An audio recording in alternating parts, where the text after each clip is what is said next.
Dam का पहला gate किसी भी वक्त खुल सकता है, जिसको देखने के लिए लोगों में काफी उत्साह है। 3 दिन हो गए हैं मेरे पति को समंदर में गए। সো হাই, কেমন আছেন আপনারা? আশা করি আপনারা সকলে অনেক বেশি ভালো আছেন। তো আলহামদুলিল্লাহ আমিও খুব বেশি ভালো আছি। তো আপনারা দেখছেন সিনেবেও এবং আমি আছি আপনার সাথে শাহপুরান শুভ।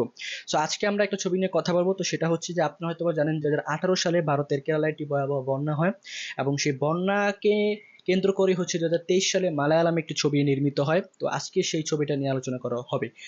তো এখন আপনাদের মনে কোশ্চেন জাগতে পারে 2023 সালের একটি ছবি এবং 2018 সালের বন্যা নিয়ে ছবি নির্মিত, সেটা নিয়ে আমি এখন কেন কথা বলছি। তো সো আপনারা জানেন যে 2024 সালেরই গত মাসে অর্থাৎ আগস্ট মাসের শেষ দিকে হচ্ছে যে আমাদের দেশেও ফেনী, কুমিল্লা, নোয়াখালী সহ আরো বেশ কিছু জেলায় বন্যা হয়। তো এই কারণে ভাবলাম যে আমি এই ছবিটা নিয়ে একটু কথা বলি, যাতে করে আপনারা ছবিটা দেখতে পারেন, যাতে করে একটা ছবি এরকম একটা বন্যা নিয়ে একটা ছবি ছিল সেটা সম্পর্কে আপনারা জানতে পারেন। সো আপনারা হয়তো বা জানেন 2018 সালে যে বন্যাটা হয়েছিল কেরালাতে, সেই বন্যাটা ছিল প্রাকৃতিক, অর্থাৎ প্রচন্ড বৃষ্টিপাতের কারণে এবং সাগরের নিম্নচাপের কারণে সেই বন্যাটা তৈরি হয়। তবে বাংলাদেশে যেই বন্যাটা হয়েছিল গত মাসের শেষ দিকে, সেই বন্যাটা প্রাকৃতিক ছিল না, সেটা আপনারা সবাই জানেন। সেই বন্যাটা ছিল হচ্ছে ভারতের বাঁধ খুলে দেওয়ার কারণে হচ্ছে যে বাংলাদেশে বন্যাটা হয়। তো এখন আমি ওই দিকে যাব না, আমি এখন পুরোটা ছবি নিয়ে কথা বলবো। সো ছবিটা যদি সম্পর্কে বলি, এটা হচ্ছে এমন একটা ছবি, এই ছবিটা দেখলে আপনারা আসলে বুঝতে পারবেন যে বন্যায় কবলিত মানুষের বাঁচার জন্য যে হাহাকার এবং তারা যেভাবে বন্যায় সার্ভাইভ করে,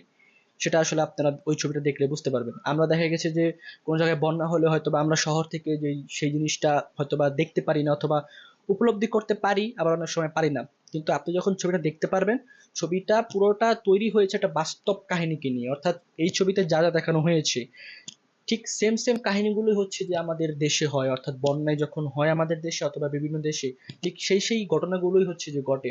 তো সেই ঘটনা নিয়েই হচ্ছে যে এই ছবিটা তৈরি। সো ছবিটার গল্প নিয়ে যদি বলি, ছবিটার গল্প তো আহামরি কিছু না। এখানে ছবিটার ডিউরেশন হচ্ছে 2 ঘন্টা প্লাস। তো প্রথম 1 ঘন্টাতে ছবিটার বিভিন্ন ক্যারেক্টার বিল্ড আপ করা হয়েছে, বিভিন্ন ক্যারেক্টারের ইমোশন দেখানো হয়েছে, প্রত্যেকটা আলাদা আলাদা ক্যারেক্টারের আলাদা আলাদা গোল সেট করা হয়েছে এবং 1 ঘন্টা পরই হচ্ছে যে ছবির মেইন যেই টুইস্ট অর্থাৎ মেইন যে কাহিনী অর্থাৎ বন্যা, তো 1 ঘন্টা পরেই হচ্ছে ছবিটার মেইন কাহিনীটা শুরু হয়। সো এখানে আমি ছবিটা নিয়ে অনেক চুলচেরা বিশ্লেষণ করতে চাই না, আমি জাস্ট ছবিটার কিছু কিছু সিকোয়েন্স অর্থাৎ কিছু কিছু সিন নিয়ে আমি কথা বলতে চাই। যে সিনগুলো আপনারা দেখলে আসলে লিটারেলি আপনার অজান্তে আপনার চোখের এক কোণ দিয়ে পানি চলে আসবে, যেটা আমারও হয়েছে এবং আপনারও হবে আমি আশা করি।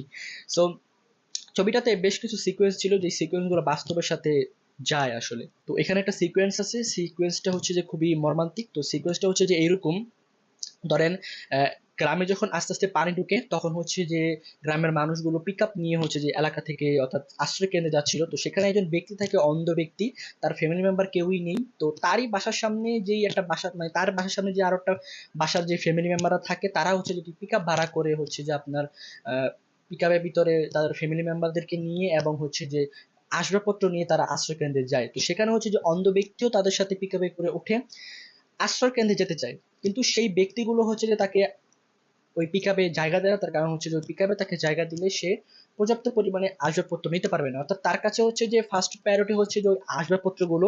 এই অন্ধ ব্যক্তিটা এখানে বন্যায় মারা যাবে নাকি বেঁচে থাকবে, তার কি হবে, তাকে কে এখান থেকে উদ্ধার করবে, তার কাছে এটা আসলে ফার্স্ট প্রায়োরিটি না। তার কাছে ফার্স্ট প্রায়োরিটি হচ্ছে তার ফ্যামিলি মেম্বারদেরকে বাঁচাতে হবে এবং হচ্ছে যে তার আসবাবপত্র নিতে হবে। তো এই সিনটা দেখার পর লিটারেলি আমার মানে খুবই খারাপ লাগছে যে আসলে মানুষ মানে এইরকম হতে পারে। আসলে প্রত্যেকটা জায়গাতে এরকম ভালো এবং খারাপ মানুষ মিলিয়ে হচ্ছে যে আমাদের এই সমাজ। তো এখানে আরো একটা যে ভালো লাগার বিষয়, তো সেটা হচ্ছে যে আপনার এই যে আমরা যখন দেখতেছিলাম আমাদের বাংলাদেশের কথাটাই আমি তুলে ধরি। তো এই যে আমাদের দেশে যখন ফেনীতে, নোয়াখালীতে, কুমিল্লাতে বন্যাটা হয়েছিল, তখন আপনারা দেখছিলেন কিনা আমি জানি না, যে ঢাকা থেকে এবং চাঁদপুর থেকে এবং বিভিন্ন ঢাকা সহ আরো পুরো বাংলাদেশের বিভিন্ন জায়গা থেকে যে যেভাবে পেরেছে বোট নিয়ে, লাইফ জ্যাকেট নিয়ে, শুকনো খাবার নিয়ে হচ্ছে যে সেই বন্যা কবলিত মানুষকে সাহায্য করতে গিয়েছে, সেটা আপনি হয়তো জানেন। সেম ঘটনাটা হচ্ছে যে এই ছবিতে দেখানো হয়েছে যে বিভিন্ন শহরের মানুষ হচ্ছে যে কেরালাতে যাচ্ছিল নৌকা নিয়ে, তারপরে বোট নিয়ে, যে যেভাবে পারতেছিল, কেউ শুকনো খাবার নিয়ে হচ্ছে যে বন্যায় কবলিত মানুষকে সাহায্য করতে যাচ্ছিল এবং হচ্ছে যে মানুষকে উদ্ধার করতে বোট নিয়ে যাচ্ছিল। তো এই সিনটা দেখে আপনারা খুবই ইমোশনাল হয়ে যাবেন যে আসলে মানুষের জন্য এই ছবিটা দেখলে আসলে আপনারা বুঝতে পারবেন। আসলে বাস্তব জীবনেও আমরা এগুলো দেখি, তবে খারাপ খারাপ কিছু জিনিসও থাকে, মানুষ থাকে, সেটা হচ্ছে অন্য হিসাব। এবং এখানে আরেকটা সিকোয়েন্স থাকে, তো সেটা হচ্ছে যে একটা বাসায় মানে বাবা, মা এবং তার ছেলে হচ্ছে যে আটকা পড়ে যায়, এবং সে হচ্ছে যে ওয়েট করে কখন তাদেরকে উদ্ধার করার জন্য কোনো বোট আসবে অথবা কোনো মানুষ আসবে।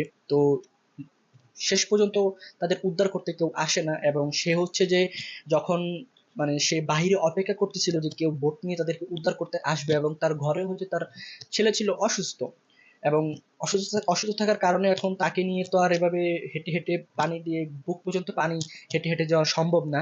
তো সে অপেক্ষা করতেছিল, তো এবং সেখানে সে যখন ঘরে যায় তার ছেলেকে দেখতে এবং তার মানে ওয়াইফকে বোঝাতে যে আসলে আমি ট্রাই করতেছি যে কেউ আমাদের আসে কিনা এবং ফোনে যোগাযোগ করার চেষ্টা করতেছি, তো সেই ঠিক সেই সময়টা হচ্ছে যে বন্যার প্রবল স্রোতের কারণে অর্থাৎ পানির প্রবল স্রোতের কারণে তার বাড়ির সামনে যে গাছ থাকে সেই গাছটা হচ্ছে যে তার গেটের সামনে হচ্ছে পড়ে যায়, অর্থাৎ সে পুরোপুরি ঘরে বন্দি হয়ে যায়। সেই গাছটা পড়ে যাওয়ার কারণে হচ্ছে যে তারা ঘরের ভিতরে বন্দি হয়ে যায়, অর্থাৎ সে এখন চাইলেও ঘর থেকে বের হতে পারবে না।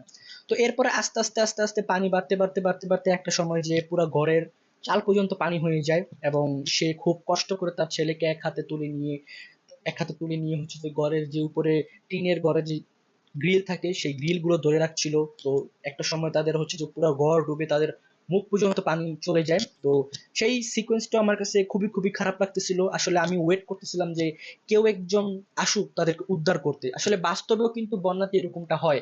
আমরা যখন আমাদের দেশে যখন বন্যাটা হয়েছিল তখন আমরা দেখেছি যে প্রবাসে অনেকের ফ্যামিলি হয়তোবা বন্যায় আটকা পড়ে গেছে। তাদের জন্য তারা প্রবাসে থেকে বিভিন্ন ভিডিওর মাধ্যমে অথবা বিভিন্ন সোশ্যাল মিডিয়ার মাধ্যমে বাংলাদেশের মানুষকে জানানোর চেষ্টা করতেছিল যে ভাই এখানে আমার ফ্যামিলি আছে, আপনারা একটু তাদেরকে বাঁচানোর চেষ্টা করেন। অনেক আকুতি মিনতি আমরা দেখেছি। ঠিক সেম ভাবেই হচ্ছে যে এই মানে ছবিটাতে এটা দেখানো হয়েছে। তো একটা সময় গিয়ে হচ্ছে যে একজন ব্যক্তি থাকে, সে হচ্ছে তাদেরকে উদ্ধার করতে যায়। আসলে উদ্ধার করতে যায় বলতে সে হচ্ছে যে ওই বোট নিয়ে ওখানে যায় যে আসলে কোনো মানুষ আছে কিনা দেখার জন্য। তো একটা সময় গিয়ে দেখা হচ্ছে যে তারা আসলে বুঝতে পারে না, যে যারা উদ্ধার করতে যায় সে বুঝতে পারে না যে আসলে ঘরে কেউ আছে কিনা। বাট একটা সময় হচ্ছে যে ওই ছেলেটা যখন চিৎকার দিয়ে ওঠে, ওই পানি যখন তার অনেক উপরে চলে আসছিল, তো চিৎকার দিয়ে ওঠে, তখন সে বুঝতে পারে যে হ্যাঁ ওই বাসায় কেউ আছে, এবং সে হচ্ছে যে উপরে টিন দিয়ে, পানি তো পুরো টিনের উপর উঠে গেছিল, সো টিনের উপরে সে উঠে সেখানে একটি দাও দিয়ে হচ্ছে যে টিনটাকে কেটে তাদেরকে উদ্ধার করে। এবং সেখান থেকে যাওয়ার সময় হচ্ছে যে যে অন্ধ ব্যক্তিটা, সেই অন্ধ ব্যক্তিটা তো সে তো চোখে দেখে না, তাকে ডাকতেছিল যে আপনি সামনের দিকে আগায়েন না সেই বোট থেকে, কিন্তু সে হচ্ছে যে কথাটা স্পষ্টভাবে শোনা যাচ্ছিল না। সে হচ্ছে যে আস্তে আস্তে আস্তে আস্তে সামনে আগায় যায় এবং সে হচ্ছে সেখানে পানিতে ডুবে যায়। কিন্তু যদিও সেই লোকটা বাঁচে, অর্থাৎ সেই অন্ধ লোকটা বাঁচে। তো এই যে এইসব সিকোয়েন্স গুলো খুবই মর্মান্তিক সিকোয়েন্স, এবং এছাড়াও আরো অনেক সিকোয়েন্স আছে যেগুলো দেখলে আসলে আপনার অজান্তে আপনার চোখ দিয়ে জল চলে আসবে, যেমনটা আমারও হয়েছিল। আমি খুবই খুবই ছবিটা দেখার পর আমি খুবই খুবই ইমোশনাল হয়ে গেছিলাম। সর্বশেষ একটা কথা বলতে চাই যে এই ছবিটা আমার মনে হয় যে আপনাদের প্রত্যেকের দেখা উচিত। তার কারণ হচ্ছে এই ছবিটা দেখলে আসলে আপনারা বুঝতে পারবেন যে আসলে বন্যায় যারা থাকে, বন্যায় কবলিত মানুষের বাঁচার জন্য যে আকুতি মিনতি, এবং তাদেরকে বাঁচাতে গিয়ে অর্থাৎ উদ্ধার করতে গিয়েও যারা আসলে সমস্যায় পড়ে যায়, সেই জিনিসটাও আপনারা এই ছবিটাতে দেখতে পারবেন। অর্থাৎ এই ছবিটাতে দেখানো হয়েছে যে যারা বন্যায় কবলিত মানুষকে সাহায্য করতে যায় তারাও 2-3 জন মারা যায়। যেমনটা এবার আমাদের বন্যা তো হয়েছে, যে আপনারা জানেন যে বন্যাতে আমাদের ফেনীতে হচ্ছে যে মানুষ বন্যায় কবলিত উদ্ধার করতে গিয়ে হচ্ছে যে একজন মারা গেছে, আপনি হয়তো বা এটা জানেন। এবং এছাড়াও বন্যাতে প্রায় 20 জনের কাছাকাছি মানুষ মারা গেছে, এটা বেশি কম হতে পারে, আমি আই এম নট শিওর।